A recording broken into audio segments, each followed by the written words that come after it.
Ľudia ale majú veľa možností, ako nakladať s týmito peniazmi a v dobe nedávno minulej, alebo je to horúca téma dnešných dní, máme správcovské spoločnosti, máme odvody do sociálnej poisťovne. Ľudia sú už možno trošku presýtení takýchto tém.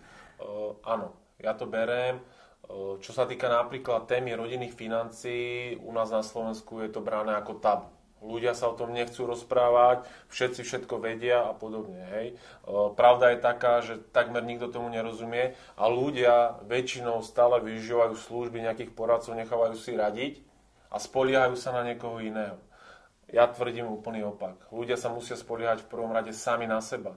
A práve preto tu je zase, ja prizvukujem na to finančné vzdelanie, na tú finančnú gramotnosť. Človek, keď bude rozumieť svojim vlastným peniazom, bude sa starať o ne sám, tak ťažko ich zainvestuje alebo dá niekam, kde by mu mohli sa znehodnotiť a kde by mohlo o ne prísť. Čiže tu je potreba.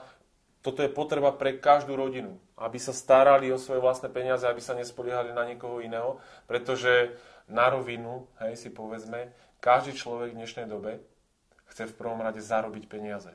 Každý chodí do práce preto, aby zarobil a takto isto funguje aj to poradenstvo na Slovensku.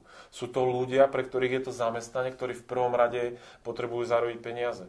Im je jedno, že či ty proste prídeš o 1000 eur, alebo nie, ale oni potrebujú zarobiť peniaze.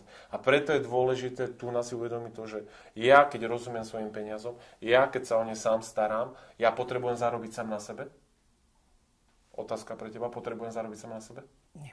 Nepotrebujem. Ja v prvom rade potrebujem, aby mi tie peniaze pracovali, aby sa mi zhodnocovali.